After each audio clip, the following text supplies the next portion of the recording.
man calling himself the strongest bald guy embarrasses himself during assessment.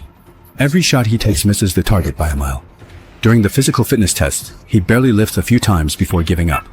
He has to reverse a vehicle into a parking spot, but ends up reporting himself. Despite subpar performance, he meets minimum requirements for several categories, landing a high-paying job as a cash transport committee member.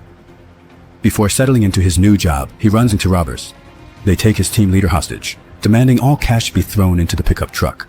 This scares his coworker so much he almost pees himself, wanting to drive off immediately. But the man remains calm, saying money is just a worldly possession, but a brother must be saved. He obediently follows the robber's instructions, tossing money bag by bag into the truck, until he accidentally throws a bag of cash out. This infuriates the robber. The man easily handled the robbers, but his precise marksmanship stunned his colleagues. He didn't rush to leave. Instead, he removed their masks, searching for the person he sought. His ruthless methods attracted police suspicion and his superiors' wariness. HR intended to suspend him, but this caught the boss's attention, as being taken hostage was an everyday occurrence in their line of work. With such a high-caliber talent, the company can rest assured their money is well protected. Soon after, the man faces another major heist. This time, the robbery is different. Robbers spray black paint on car windows, blocking visibility, then throw smoke grenades. With thick smoke stinging his eyes, the man is forced out of the car. As robbers demand he get down, a terrifying scene unfolds, leaving the gang leader frozen in shock, quickly ordering his men to flee. This scene left the captain, who was following, completely dumbfounded. Clearly, the man before them was no ordinary person, but a notorious gangster who once shook the underworld. Even cases that the CIA couldn't crack would only take him 2.5 weeks to solve. The reason he infiltrated the cash transport company was to find the enemy who shot his only son. Just half a year ago, one of the company's armored trucks had barely left the depot when it was hijacked by a group of highly trained robbers. They used the stage scene to distract everyone, then quickly forced the armored truck to a stop. To prevent escape, they used an excavator to lift the rear wheels, swiftly cut door hinges, and after creating an opening, threw a flashbang inside. Right after that, 2 security guards exited the truck. As they both came out with hands raised in surrender, a nearby boy listening to music witnessed the robbery. Hoping for help, he quickly called his father, but the line was busy. He was also brought outside by the robbers and made to lie face down on the ground.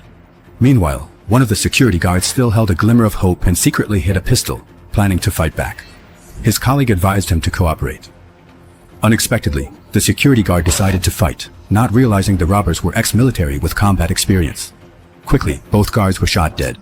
At the same time, the boy, out of curiosity, glanced at the robbers and saw one whose mask had been pulled off. This alarmed the robber, who shot and killed the boy. Just then, the man returned for his son and witnessed his son's death. Without thinking, he rushed toward the robbers. As he fell, the man stared intently at the robber, forever remembering his eyes. He was shot 6 times. After a desperate fight, he miraculously survived, but losing his son devastated him. Even his wife left. Yet, revenge became his only drive. Using connections on both sides of the law, he got a list from a high-ranking FBI official. It contained names of all robbers, but police had no solid evidence to arrest them. That's how these people managed to get away with their crimes. Now, with the man involved in these operations, it was exactly the outcome the police wanted. With the support of the police, the man managed to kill everyone on the list within just a few days. However, none of the people on the list matched the characteristics of the real culprit. After careful analysis, the robbers realized that these people were well equipped and operated with precision and efficiency. Nothing like ordinary gangsters. So, they broke into an informant's house and ruthlessly dragged him out of his sleep. Unexpectedly, the informant was tough as nails. No matter how harsh the torture, he refused to reveal information. But when they brought in his beloved daughter, he admitted the Jesse brothers had discussed robbing an armored truck. To thank the young man, he generously gave the informant $200,000 as medical expenses and promised he'd never cause him trouble. Afterwards, the man led his men to raid the hideout, where they found several million in cash, and learned it was all obtained through trafficking young girls. To wipe out these scum, the man didn't hesitate to take out several of them. However, after days of investigation, they still couldn't find any trace of the robbers. At this point, one of his men advised him that if they kept going, they wouldn't catch the culprits and might alert them. Maybe they needed to put themselves in the criminal's shoes. He realized the heist required inside and outside coordination. He arranged a new identity, calibrated his skill, and infiltrated the security company as a driver.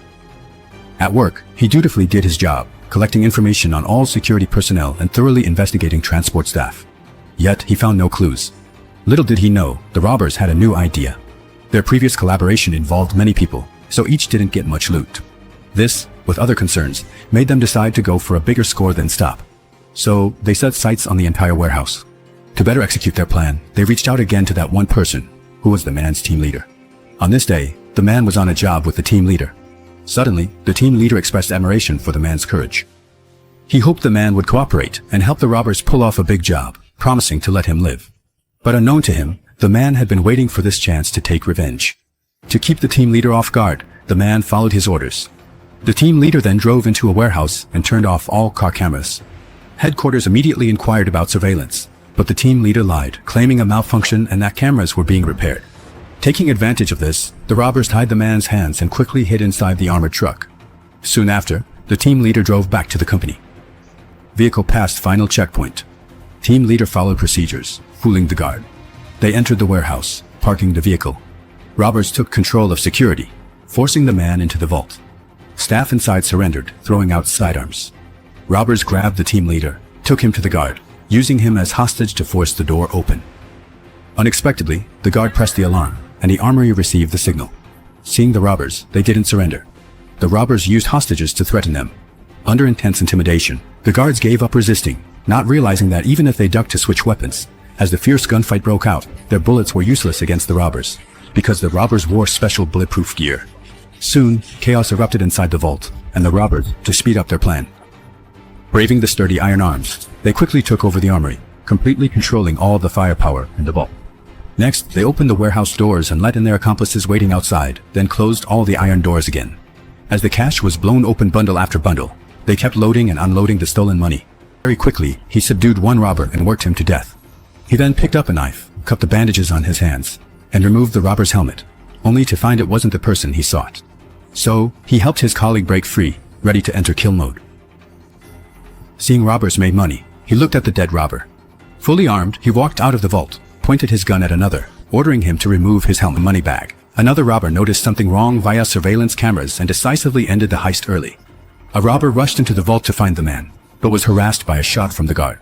The guard was knocked to the ground by the robbers. He pulled out a knife and finished off the robber with a stab. Meanwhile, security personnel fought back. Suddenly, Captain ran, and the injured man picked up a submachine gun, firing at the fleeing robbers. The bullets had no effect, but he continued suppressive fire. After emptying the magazine, he reloaded and attacked. Soon, one robber was killed, but even after firing his last bullet, he couldn't stop them from escaping. To make matters worse, the captain pointed his gun at the man, shooting at him. At this point, the captain had dealt with all his colleagues. They tossed money bags into the car, closed the door, and left the vault. But as they drove out the main gate, the man's murderous gaze locked onto the robber driving. As the robbers carried out their escape plan and rushed into the garage, they activated the barricade, blocking police outside. They brought the bags to the designated location, but the captain tried to keep cash for himself, only to be double-crossed and killed by the robbers. The robber escaped all police, but couldn't get out of the Buddha's palm.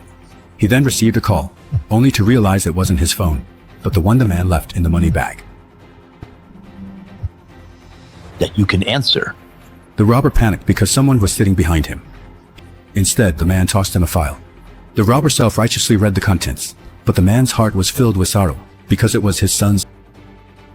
A man calling himself the strongest bald guy embarrasses himself during assessment. Every shot he takes misses the target by a mile. During the physical fitness test, he barely lifts a few times before giving up. He has to reverse a vehicle into a parking spot, but ends up reporting himself. Despite subpar performance, he meets minimum requirements for several categories, landing a high-paying job as a cash transport committee member. Before settling into his new job, he runs into robbers,